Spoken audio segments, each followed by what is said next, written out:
Salam sejahtera, saudara yang kekasih di dalam nama Tuhan Yesus Kristus. Kembali kita bertemu di dalam pemikiran kita kemuliaan hidup Kristiani. Yang pertama kita sudah berbicara tentang bagaimana menjadi seperti Kristus. Maka yang kedua kali ini kita akan berbicara bagaimana hidup terikat pada Kristus. Wah, ini menarik saudara. Terikat pada Kristus. Mari kita melihat di dalam Alkitab 2 Korintus pasal 4. 2 Korintus pasal 4 ayat 5 sampai ayat yang ke-12. 2 Korintus pasal 4 ayat 5 sampai 12, demikian firman Tuhan. Sebab bukan diri kami yang kami beritakan, tetapi Yesus Kristus sebagai Tuhan, dan diri kami sebagai hamba-Mu karena kehendak Yesus. Sebab Allah yang telah berfirman, dari dalam gelap akan terbit terang, Ia juga yang membuat terangnya bercahaya di dalam hati kita, supaya kita beroleh terang dari pengetahuan tentang kemuliaan Allah yang nampak pada wajah Kristus. Tetapi harta ini kami punyai dalam bejana tanah liat, supaya nyata bahwa kekuatan yang melimpah-limpah itu berasal dari Allah, bukan dari diri kami. Dalam segala hal kami ditindas namun tidak terjepit, kami habis akal namun tidak putus asa, kami dianiaya namun tidak ditinggalkan, sendirian kami dihempaskan namun tidak binasa. Kami senantiasa membawa kematian Yesus di dalam tubuh kami, supaya kehidupan Yesus juga menjadi nyata di dalam tubuh kami. Sebab kami yang masih hidup ini terus-menerus diserahkan kepada maut karena Yesus, supaya juga hidup Yesus menjadi nyata di dalam tubuh kami yang fana ini. Maka demikian maut giat di dalam diri kami, dan hidup giat di dalam kamu. Saudara yang kekasih, pada waktu kita membaca bagian ini sangat menarik sekali untuk memikirkan keutuhan kemuliaan hidup seperti Kristus. Coba mulai kita berpikir, hidup masa kini digambarkan kalau hidup bersama dengan Yesus semuanya mulus. Yang sakit pasti sembuh, yang lemah kuat, begitu ceritanya ya. Yang miskin jadi kaya. Saudara-saudara, emangnya kalau miskin tetap miskin kenapa sih? Kalau lemah tetap lemah kenapa sih? Ya, kalau sakit tetap sakit, emangnya kenapa? Ada apa? Tentu yang lemah jadi masalah kalau lemah iman kan. Kalau cuma lemah fisik, ya kan sebetulnya siapa itu bukan satu situasi yang terlalu pelik. Kalau sakit, kalau miskin itu nggak ada judul yang terlalu penting, bukan. Tetapi bagaimana hidup memuliakan Tuhan, itulah hidup kemuliaan. Jadi bukan status sosial atau apa yang bisa dilihat mata, tetapi moralitas dan buah hidup manusia di dalam semangat spiritualitas yang benar. Sehingga itu terpancar dari kehidupan orang percaya. Nah karena itulah Paulus mengajarkan bagaimana hidup dia sebagai Injil yang hidup itu. Maka Paulus mengatakan kepada orang-orang di Korintus bagaimana dia pergi untuk memberitakan Yesus Kristus sebagai Tuhan, ya, dan bagaimana dia tidak pernah memberitakan dirinya atau ajarannya, tetapi yang Kristus ajarkan. Bahwa dia telah menjadi hamba bagi umat atau orang yang dilayaninya. Dia tidak sedang memperlakukan dirinya sebagai Tuhan atau big boss yang harus dipenuhi, apalagi menyebut diri biji mata Tuhan, jadi jangan kutak hati saya. Tidak ada ayatnya itu. Karena itu hanya merupakan pembelaan diri untuk pembenaran pada situasi yang salah. Paulus tidak pernah bersembunyi di situ, karena toh memang dia tidak perlu, karena memang dia tidak bikin salah dan tidak akan bikin salah. Jadi tidak ada yang ditakutkannya. Karena itu Paulus mengatakan, aku juga hamba kepada kalian. Sehingga bagaimana dia menggambarkan kehambaannya sebagai hamba Kristus yang memberitakan firman sebagai hamba, bukan pemilik jemaat, karena pemilik jemaat adalah Kristus itu. Sehingga dia menempatkan diri sebagai hamba di Korintus dalam kehambaannya kepada Kristus. Menarik ya? Bagaimana kesadaran seperti ini perlu untuk dipahami, saudara. Maka Paulus tidak pernah memberitakan atau mengajarkan apa yang dipahaminya, tetapi apa yang Alkitab ajarkan. Saya ingin mengatakan kalimat ini supaya saudara mengerti begini, terlalu banyak orang berkhotbah dan khotbah dari Alkitab. Tapi kalau kita teliti baik-baik, Alkitab tidak pernah mengajarkan apa yang dikhotbahkan yang mengambil ayat Alkitab. Kenapa? Karena yang diambil cuma sepotong, lalu dipotong-potong, lalu diberitakan, tapi tidak menjadi satu pemahaman yang utuh. Sepotong-sepotong asal cocok aja buat kuping orang, ya sudah. Karena itu kita tidak boleh seperti itu. Keberanian kita untuk menjadi mulia di dalam hidup sebagai hidup orang Kristen adalah bagaimana kita berani terikat kepada Kristus. Terikat kepada Kristus pertama harus berani untuk mengajarkan apa yang diajarkan Tuhan, bukan apa yang diajarkan manusia. Memahami apa yang dikehendaki oleh Tuhan, bukan manusia. Sehingga pemberitaan Injil adalah menyangkut kedaulatan Allah yang Allah ingin katakan. Pemberitaan Injil bukan menyangkut kita, hidup kita, hari-hari kita. Nah, ini menjadi penting untuk kita pikirkan, saudaraku yang kekasih. Bagaimana seharusnya hidup kita itu kita jalani, dan bagaimana seharusnya kita memainkan peran kita sebagai anak Tuhan yang sungguh-sungguh. Sehingga di dalam hal ini kita menjadi penting, ya, bagaimana kemudian kita menempatkan diri kita sebagai hamba Kristus itu. Nah, oleh karena itu keterikatan kepada Kristus adalah keberanian menjadi hamba. Itu yang pertama, hambanya Kristus, ya. Ada orang pernah bercerita pada saya, lalu dia bilang begini, wah ini kejadian baru Pak, dia bilang. Kenapa? Ada satu pendeta berkhotbah, ya, jadi MC-nya atau pemimpin pujian bilang, kami serahkan kepada hambanya pendeta Anu lah, kan gitu. Wah, pendetanya naik langsung marah-marah dan berkata, kita ini bukan hamba, ya, kita ini anak Allah, anak raja. Hamba itu budak, tahu, kita tidak boleh seperti itu, dan seterusnya lah. Saudara yang kekasih, dia merasa dia bukan hamba, ya, tetapi anak. Nah, ini yang saya bilang, kalau baca Alkitabnya sepotong-sepotong. Yesus saja digambarkan sebagai hamba yang menderita. Lalu pendeta menyebut diri bukan hamba. Apa kamu? Siapa kamu? Paulus bahkan berkata, dia itu hamba bukan saja kepada Kristus, tapi kepada umat yang dilayaninya. Karena dia adalah pelayan Kristus yang menjalankan tugas Kristus terhadap gerejanya. Jadi kebodohan-kebodohan dan ketololan seperti ini sangat mengherankan, karena kemudian orang berani berkhotbah. Inilah kalau nggak belajar Alkitab jadi repot kita. Ya, membaca ayat cuma sepotong. Yesus juga bilang kamu bukan lagi orang lain tapi sahabat. Kamu anakku. Tapi lihat konteks apa? Ya, karena dia juga berkata hambaku, dan hamba itu tidak boleh protes terhadap apa yang diinginkan oleh tuannya. Jadi keterikatan harus menjadi keterikatan sebagai hambanya Kristus, sebagai miliknya Kristus, itu harus kental pada diri kita. Karena itulah mentalitas seperti ini yang coba mau menyenangkan umat bahwa kita anak, apa aja yang kita mau kita bisa. Ini harus dikoreksi habis. Tetapi kepada jemaat saya pun selalu akan mengajarkan, ya, bahwa kita mesti berani bersikap tegas di dalam kehidupan kita beriman. Karena kekristenan makin hari makin kacau, karena umat sebetulnya tidak mau mencintai Tuhan dengan penuh, tapi lebih suka mencintai sebuah kelompok yang disukainya. Dia ada di tempat di mana dia suka, bukan tempat di mana Tuhan ada atau benar. Nah, ini perlu hati-hati. Karena itu kita perlu mesti seleksi dan bersikap, ya. Nah, jangan kemudian hanya dengan alasan ya banyak teman di situ, dekat rumah dan seterusnya. Akhirnya sesuatu yang salah itu kita nikmati terus. Kita tidak berani membayar harga dalam kehidupan ini untuk pergi jauh atau mendengar yang benar itu dengan berisiko atau jam waktunya lebih ini dan seterusnya. Jadi pikirkan, sebetulnya saudara mau menyenangkan Tuhan apa menyenangkan diri? Kalau kau beribadah cuma menyenangkan dirimu, maka pilih tempat yang kau suka tapi tidak ada kebenaran di situ dan kau tahu itu. Betapa mengerikannya engkau. Jadi bersikap itu penting dalam hidup ini. Dengan ukuran tentu Tuhan, bukan selera diri. Kan begitu ya. Nah, jadi prinsip pertama harus ada keterikatan kita dengan Kristus. Disitulah kemuliaan hidup Kristian itu dinyatakan. Jadi jangan petantang-petenteng bilang kita bukan hamba. Siapa kamu sih? Ya. Harus hati-hati kalau bicara, bukan? Bayangkan kalau orang bilang, kan ini yang dibilang guru kencing berdiri, murid kencing berlari. Nah, ini yang Tuhan Yesus kritik kepada ahli-ahli Taurat yang banyak sekali bicara soal surga padahal mereka nggak ngerti. Maka Yesus juga mengatakan kepada ahli Taurat itu, bukan, hati-hati kalian. Jangan sampai orang buta dipimpin orang buta, kecemplung dua-duanya. Rupa-rupanya situasi yang dulu itu tetap saja ada sampai sekarang. Karena itu meleklah. Entah saudara sebagai pengkhotbah, sadarlah.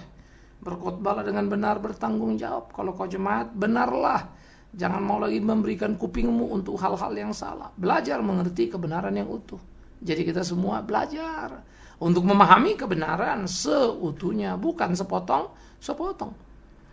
Jadi ini yang pertama yang kita mulai melihat apa yang dikatakan oleh Paulus, sehingga dengan demikian bahwa kita juga berbicara di dalam kebenaran. Keterikatan kepada Kristus, di mana orang memberitakan Injil yang Kristus mau, bukan yang kita mau. Karena di sana akan datang pengharapan, dikatakan sebab Allah yang telah berfirman dari gelap akan terbit terang. Dia juga membuat terangnya bercahaya di dalam hati kita supaya kita beroleh terang dari pengetahuan tentang kemuliaan Allah yang nampak pada wajah Kristus. Jadi saudara yang kekasih, dengan menjadi terikat pada Kristus, kemuliaan Kristus akan dinyatakan, terang itu akan menyala. Sehingga orang tahu siapa kita dulu adalah manusia gelap, tapi Tuhan menaruh tenangnya dalam hati kita, kita menjadi terang. Paulus menjadi terang, membawa terang ke dalam kegelapan supaya orang yang gelap menjadi terang. Siapa yang mengerjakannya? Allah. Maka dikatakan kemuliaan Allah itu nyata pada wajah Kristus. Tetapi persoalannya, apakah kemuliaan Kristus nyata pada wajah kita? Nah, ini pertanyaan serius ini. Apakah kemuliaan Kristus nampak pada wajah kita? Jangan bicara mujizat dulu, saudara. Kita paling suka perdukunan memang. Bicara buah hidup. Seperti apa hidupmu? Kelakuanmu. Kalau uang melulu yang kau pikirkan, harta melulu yang kau bicarakan, harta melulu yang kau diskusikan dan kau khotbahkan. Hari-hari hidupmu hanya penuh dengan itu. Bagaimana kau bisa bilang kau mulai seperti Kristus?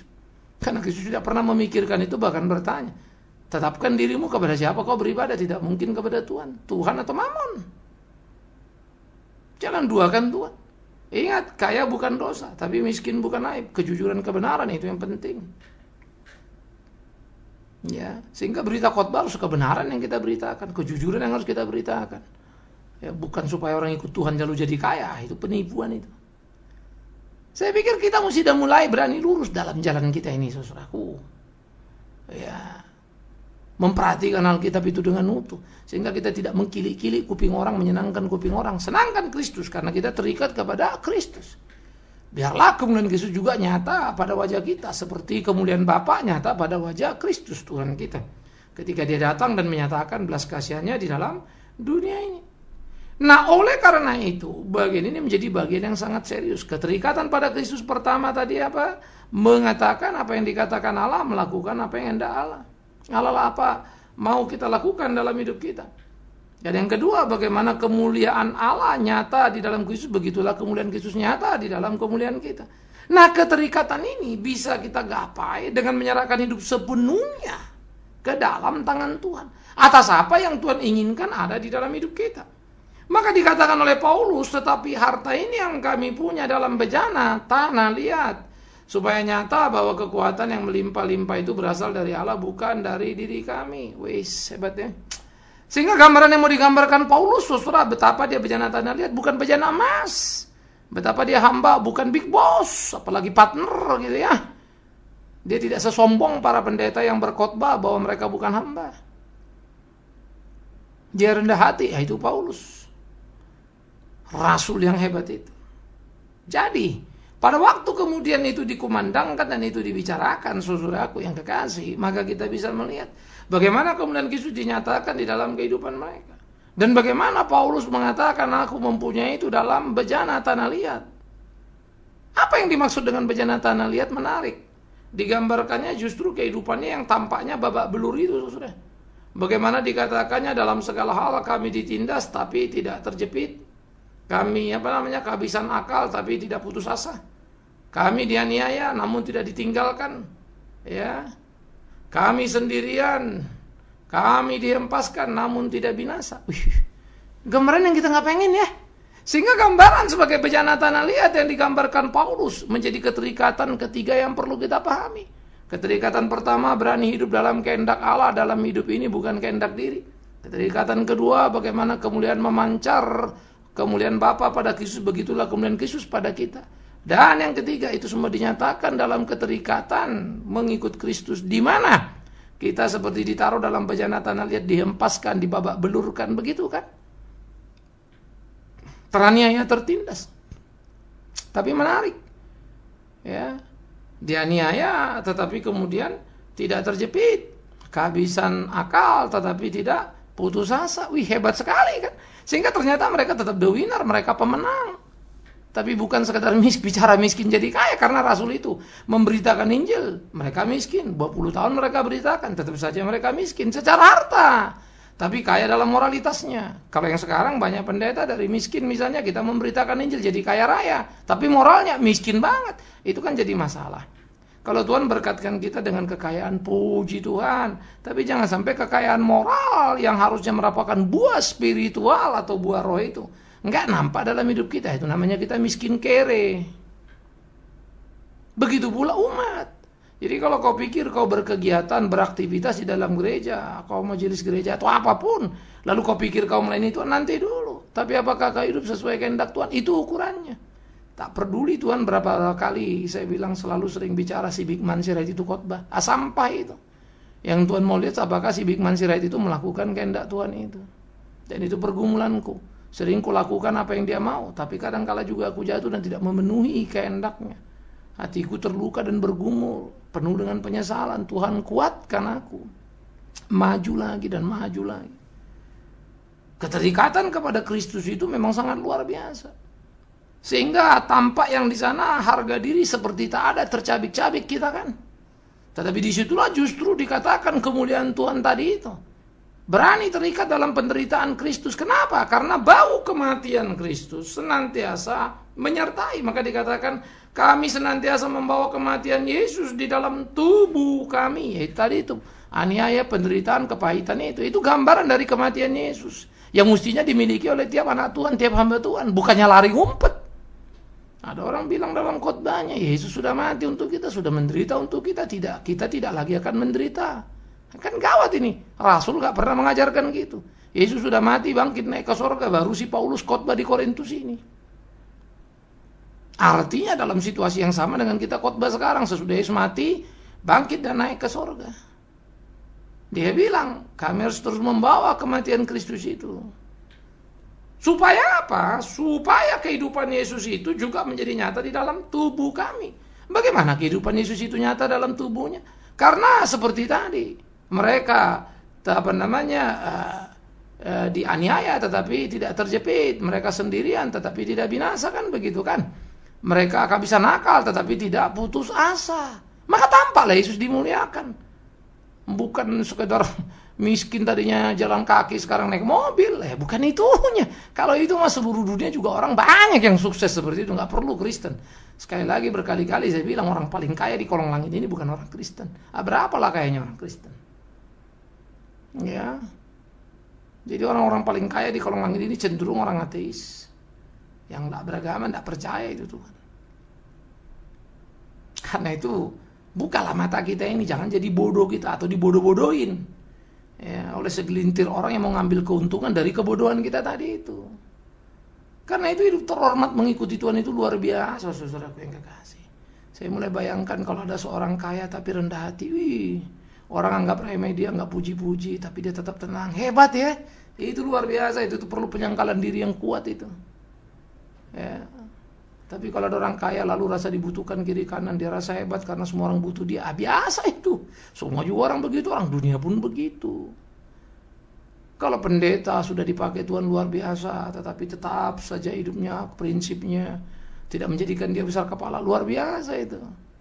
Tapi kalau sudah sibuk sana sini mulai hebat, lalu pakai bodyguard ya, pakai border, bawa polisi, ya jadi aneh itu. Ya kan? Udah kayak raja penjahat saja mau kemana-mana mesti dikawal. Bikin malu gitu itu.